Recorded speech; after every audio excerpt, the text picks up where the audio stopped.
Hey, everybody, and welcome back to the Kingdom First Faith and Fitness podcast. I just wanted to say, thanks for the people that have reached out and had some prayers for my arm and everything. I'm in a nice immovable brace now, a couple of weeks post surgery. I still have about 9 weeks of recovery to go before I can actually fully get back into the gym, but that has not stopped myself from doing workouts. Starting last week, I was back to working out 5 days a week. It's mainly just a lot of incline walking, doing legs a couple of times a week, doing a little extra ab work a couple times a week. But what it has kind of drawn me to is really been focusing on my diet, which is what we're going to talk about today. So we're going to talk about our nutrition today. And I'm going to kind of talk about it from what has always kind of been an issue with food when it came to me. And where that goes from a biblical standpoint is idolatry. We know the first commandment, Exodus 20:3-4. You shall have no other gods before me. And then Jesus, Jesus is talking about money in this one, our treasures in heaven. But in Matthew 6:24, he says, no one can serve two masters. Either you will hate the one and love the other, or you will be devoted to the one and despise the other. You cannot serve both God and money. Now, again, he's talking about money right there.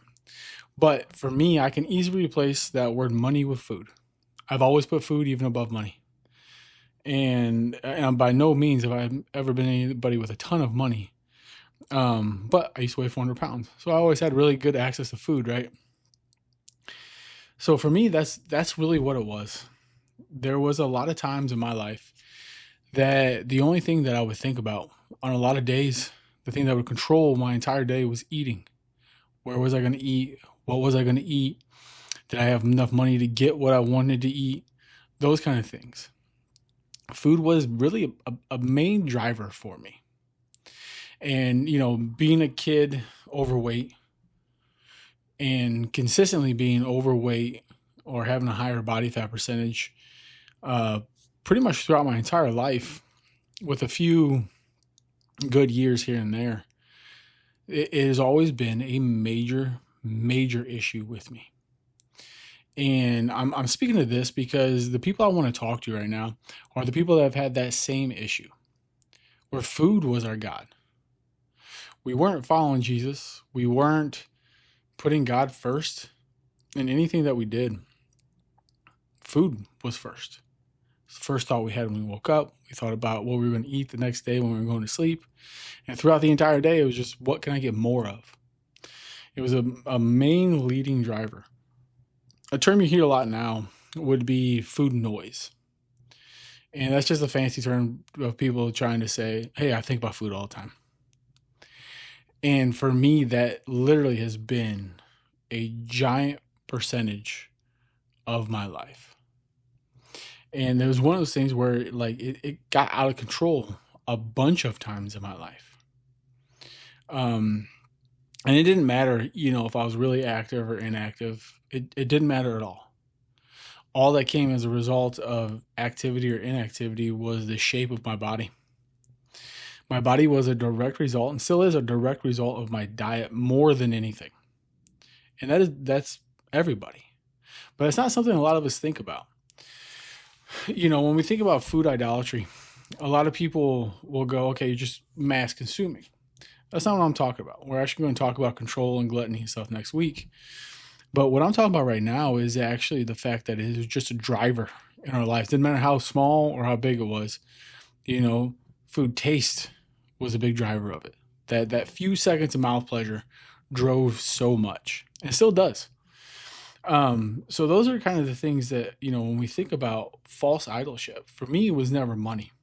And money is talked about a lot in the Bible. But this is where, something that I heard when I first started studying was that the Bible was written for us, but it was written to us. I believe I said that right. So we got to remember that the Bible was written to the people of the first century, and they didn't have gluttony issues with food because the food was scarce. in especially in the sense of terms of the way it is today.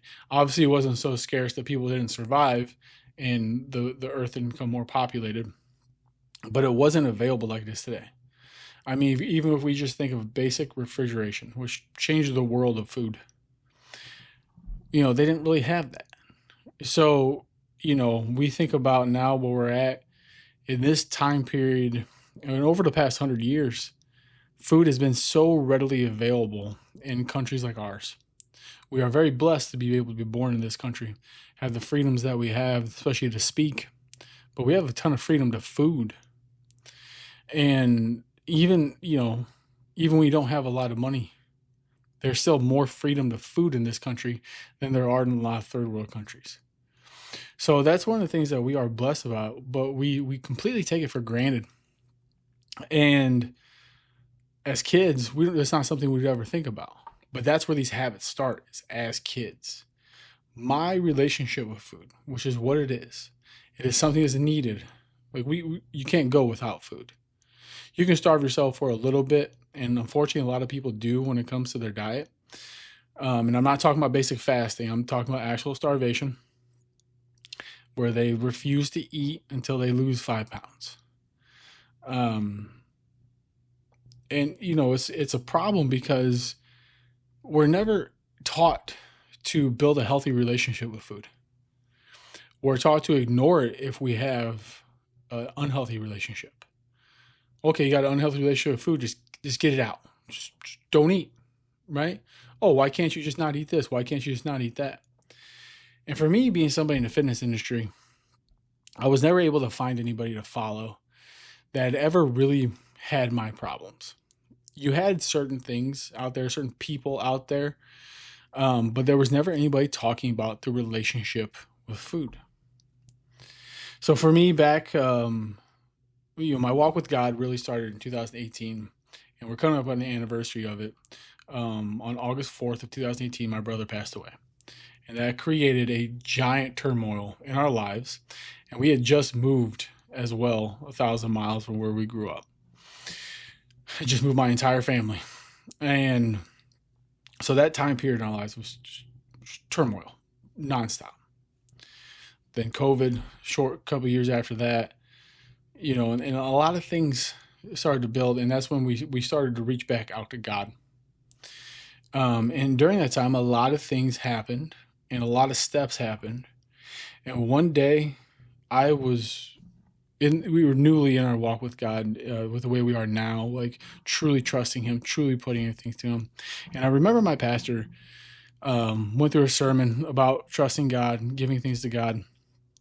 And one of the first things that popped in my head was my issues with my weight. At this time, I had been owner of a gym now. My gym had been open for a little bit. We were seeing great success. And I ended up taking a picture with one of my members to promote one of their achievements. But when I saw the picture, I couldn't think of the achievement that he had done. All I could think about how was disgusted I was with the way I looked. And that was a problem. So when my pastor had talked about this, I'd realized my relationship with food hadn't changed. I had not changed anything. I had all this knowledge, nutrition certifications, being nutrition coaches, personal trainer, I'm a certified strength and conditioning coach, performance enhancement specialist, all these things. I have a lot of knowledge on it. I follow all the experts. I've been to seminars, all that stuff. If you want to, discipline of working out, never an issue. If the only time I had to work out was at 5 a.m., I'd do it. If the only time I could get a run in was at 9 o'clock at night, I'd do it. Like whatever had to be done, the discipline was there to do that. But I didn't have a relationship properly with food. So I wasn't using food properly. I was viewing it in the wrong manner. One of the things they teach us that I no longer follow when it comes to helping people with nutrition is to get them to look at nutrition as a tool. And when you do that, you're still damaging, in my opinion, and I know there's a lot of people that would disagree with me on this, but because of my walk with life and knowing what it's like to be actually majorly overweight, not one of these people on TV that gained a lot of weight in a short period of time, then lost it in a short period of time. Be like, oh, now I know what it's like. You don't. You have no idea. And so to kind of, put myself in the position where I can't think about it as a tool, and I refuse to teach it as a tool anymore at all. Food has an emotional response. Food has a psychological response. And those of us that don't turn to drugs, alcohol, or anything, we turn to food. It's a major problem. It's a major health risk. And it's things that ruins people financially. There are people that spend, and I was one of them at one point in my life, who spent tons of money on food just to eat. It wasn't necessary. It wasn't necessary to eat the food. And I know people are hearing me right now who are going through the same thing.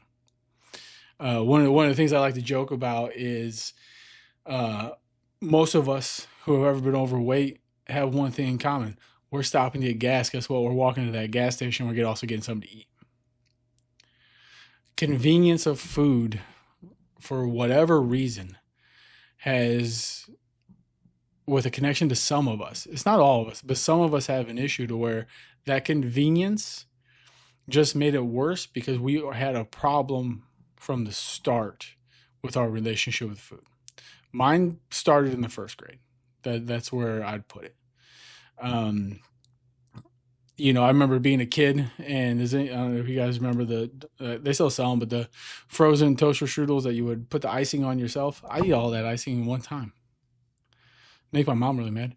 But there's different things that a lot of people just don't understand when it comes to that poor relationship with food. It's not a control issue. You can control so much in your life, but at the end of the day, you have to eat.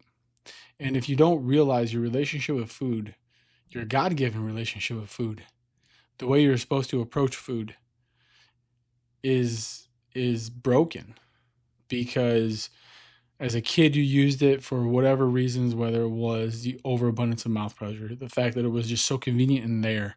When you got some money, you could literally go get whatever you wanted. You hear a lot of adults, young adults go, oh, you mean I can just go buy cookies whenever I want, or cookie dough, or ice cream, just whenever I want. It doesn't have to be a treat. Yeah, you can. And that's where, especially in our country, the relationship with food has become so poor that you see that one of the biggest industries in our country is fast food. The fact that it's billions of dollars a year. McDonald's puts out that they have served billions of people. Like, that's an issue. That's not a good thing. That's not a positive thing at all. Because we are looking that food has to be a mess. You see a lot of reviews of restaurants. One of the things that you see as a review of a restaurant is serving size. American serving sizes are multiple servings. They're not one that you're getting at a lot of these restaurants. You're getting multiple at once. So a lot of those restaurants that carry their the calorie counter on them and tell you how many calories they are. Some of those restaurants put what a single serving of that is as their calorie count, but are giving you 2 to 3 servings of it. And also a lot of them are just off, and they're allowed to be off. Our country allows the nutritional facts of things to be off by up to 20%. So, I mean, there's a lot of issues that we have to battle that are completely first world problems. This is a complete first world problem, 100%.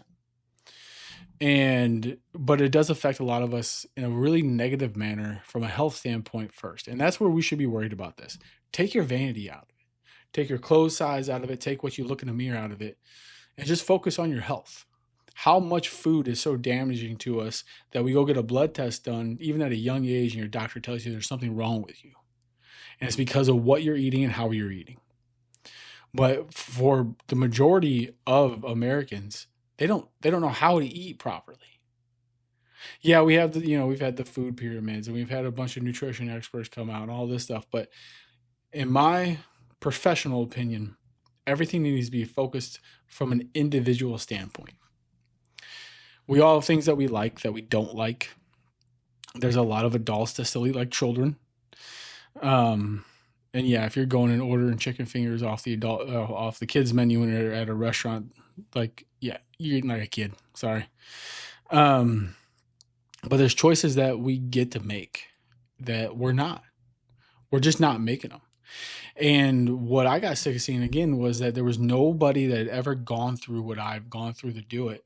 And the few people that have ever come out, usually you'll end up noticing that, okay, they gained weight when they were 21. No, I gained weight when I was 7. I had a beer gut at 14. I never drank a beer at that point. Like, these are things that people don't realize. This is where it starts. It has nothing to do with being an adult. It has nothing to do with discipline. What it has to do, and what I spoke about before, is standards. And we have to have a standard with what our diet's going to be if we want our lives to change. Well, you can work out as much as you want, and everybody's heard it that you can't outwork a bad diet, and you can't. It's not possible. At some point, that bad diet is going to catch up with you, and you are going to have no choice but to either go along with it and just keep going downhill, or to fight it. And that's where relationship with God comes in. We can't do it alone. You don't do anything alone. Nobody successful has ever actually done it alone. And anybody that has just doesn't want to give credit where credit is due. And the number one credit to all success should be to God. So how do we do that with it? Well, if we recognize that we've been using food as our idol, that's a great place to start. And for me, that's even still where I'm at sometimes. And that's really where we have to look at, like, if I'm waking up every day and my first thought is food, well, let's change that. And technology makes that really simple. Just having a Bible next to your bed makes that really simple. And, well, the first thing that I do every morning, I try to have a gratitude prayer in my head.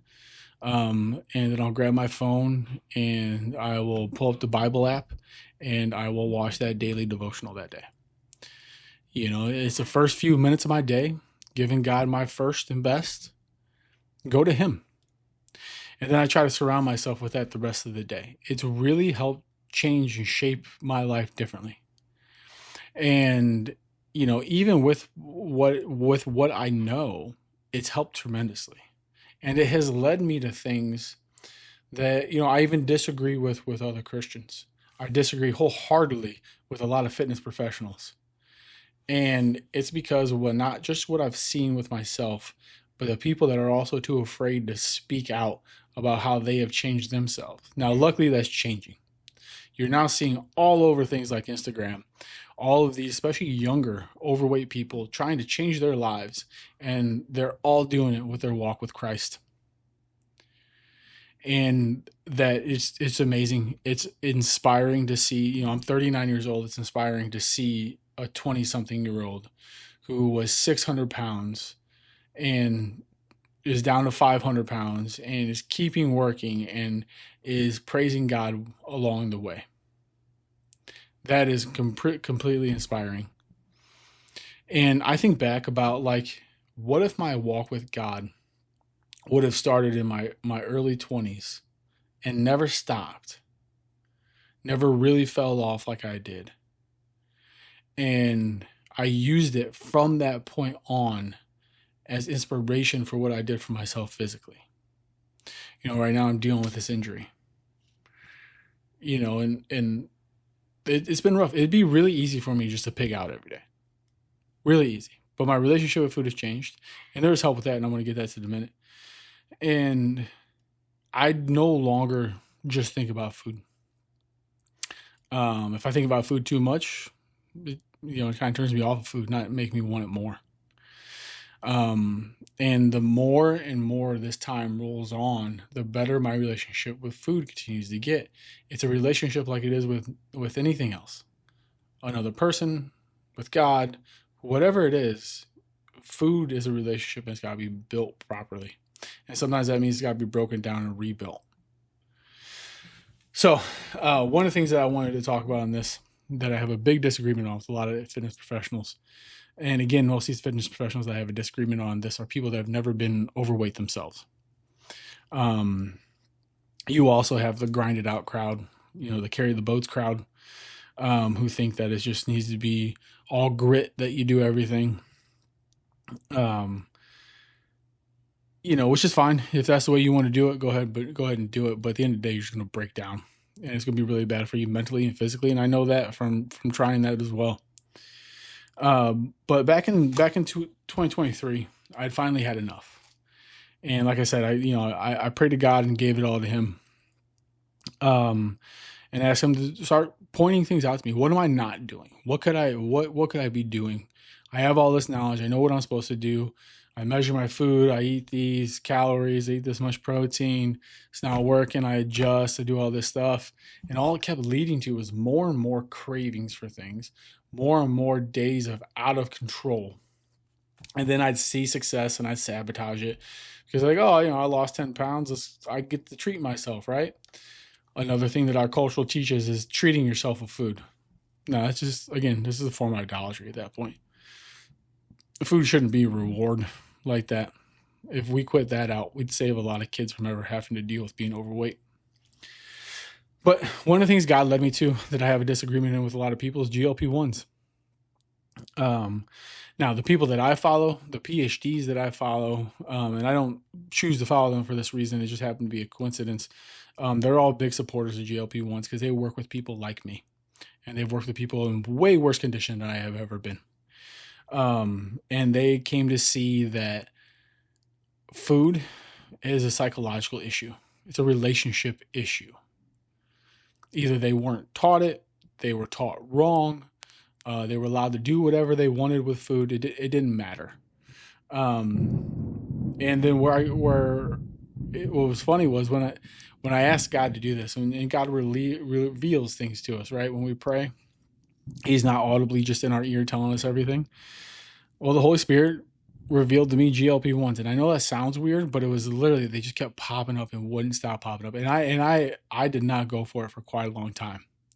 But as I got further in my walk with God, and I don't remember if it was my pastor or not, but like somebody has said something about if God's hands in it is good, but man can definitely turn that bad.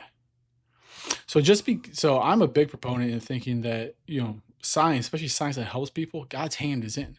Does that mean that people can't use it negatively and in a completely evil way? Of course. But it doesn't mean that God's intention for that wasn't good. God gave us the scientists who have the discernment to discover the things that help us in so many different ways. Now, do they all follow God themselves? No, but there are. And I think that if we take a step back and go, if this is good, God's hand's got to be in it, right? And then if we take a step back and see that it's good, and then we see a person using it for evil, that doesn't mean that God's intentions for that thing still weren't good. So that's the way I look at GLP-1s. And they've helped me tremendously. And listen, I've had a weird walk with them for a couple of years now. Starting in 2023, I found a med spa to kind of partner with. I would promote them at my gym. I would go and use the GLP-1s. And that was in the early stages of like the shots, a nurse practitioner was usually having to give them to you, all those kind of things. And I didn't know that they weren't using them properly. They never upped the dose. They never asked me how I was feeling. I never had to do any kind of follow-ups. I just went in weekly and got a shot. It was the same size shot for the entire time. And I did it for, I can't remember how many months I did it for. It was most of 2023. And it just really wasn't working. I lost about 15 pounds pretty easily. And this is a little early on in the GLP-1 phases. But, I started to question, like, God, I asked you for help, and then all of a sudden I'm getting a podcast, articles, all these different things put in front of my face about GLP-1s, and I pray on it, do you want me to do this? And then the med spa falls on my lap, all these things. And so, I started praying again. More and more information starts to come out about GLP-1s, and I discover, they're supposed to be upping my dosage, and that's why it's not working. Some days there's too many gaps in between my doses. So I'd go a week to every 10 days. And since they weren't controlling that properly, it wasn't staying in my system properly. The buildup. there's a 90-day buildup with GLP-1s. I believe the new phases have a shorter buildup.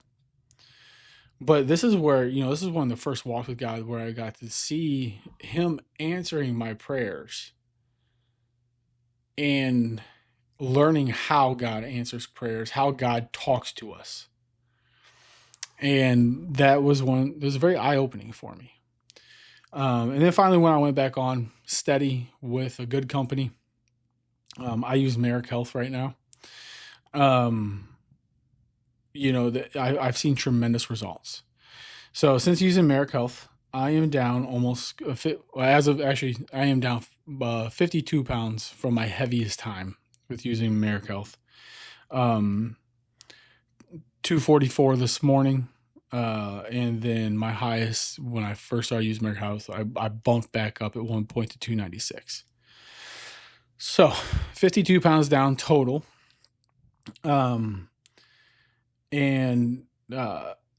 We're actually using a different company right now through our insurance, thankfully, but that's who started with me and using the same things moving forward in the proper dosages. Now I've used it a little bit different, because when you start reading about these things, it also got revealed to me all the negatives that were there, but the negatives had like a very common pattern, and it was people that were completely starving themselves. So there's a lot of GLP-1 studies that show that it kind of follow normal diet patterns of, if you go on a starvation diet, you're going to up to 40% of the weight you lose is going to be muscle mass. It's like, man, I don't want to do that. Worked very hard for my muscle mass. I don't want to lose it. And I know what crash dieting has done to me so many times. So I took a different path. I used the knowledge that God has given me, the wisdom that God has given me, and I started working with GLP-1s in that manner. So I'm okay. We're still going to control calories, even if I got to force them. We're going to control my protein, even if I got to force it down. And if I can't eat anything else after eating my protein, cool. And my next thing was making sure I always had plenty of fiber in my diet to keep my digestive tract moving, because that seemed to be a major problem with some of these GLP-1s. And in doing so, in that 50 pounds lost, which is a little bit longer than what is normal on these GLP-1s, but I refuse to starve myself with it. So what I did was, like I said, controlled my calories, kept them higher than what a lot of people would have done it to lose weight quickly. And then, like I said, controlled my protein. I eat a lot of red meat. Red meat is a staple of my diet. And what I was able to do was, I only have lost in my life. It's been a little bit since I did my last measurement, body scan, but I only went from 208 pounds of lean body mass to 201 while losing. And at that point, it was probably around 40 pounds. So that's way different than if I would have lost half my body weight that I lost in also muscle mass. So all around, I've been able to make myself healthier. And then also having to do GLP-1s, I've gotten more blood tests done. And doing those more blood tests, exposing myself to what else I needed to help fix in my body. So this is where God spoke to me and God has led me. And I fully believe that, because everything out of it has been good. And what's been great about it is this is the first time I've lost this much weight in my life. Not the first time I've lost this much weight in my life, but the first time that I've done it to where the vanity doesn't matter. And I can be truly proud of myself in certain things about it, because I didn't give up on it, because since I wasn't going for vanity, the results weren't the big results weren't the thing I was looking for. And when I took vanity out of it, just kind of let my body do what it does. And then at the same time, changed my workouts to, with aging, the torn bicep did not happen in the gym. It happened in my garage, actually. Treat my body a little bit better in so many different ways when it came to physically to go along with losing this weight. And it's been completely different than any other time in my life where I lost weight. Like I said, I used to weigh 400 pounds, and you can check out my Instagram. There's a picture of it. I posted on there. 400 pounds, spent a lot of my 20s around 300 pounds, and then creeped in down to the higher 200s, my early 30s. And my goal is next year when I turn 40, as long as no more injuries happen, to literally be in the best shape of my life. to be able to run, no problem, be a little more mobile and flexible, still be strong, still have muscle mass on me, and be something to where, my kids and the kids I coach can look up to. My clients can have more confidence in following. So that, for me, that's what GLP-1s have done. Yeah, there can be a downfall. There's a side effect of anything that gets abused or not used properly, including food, which is probably the biggest, most abused thing in the world.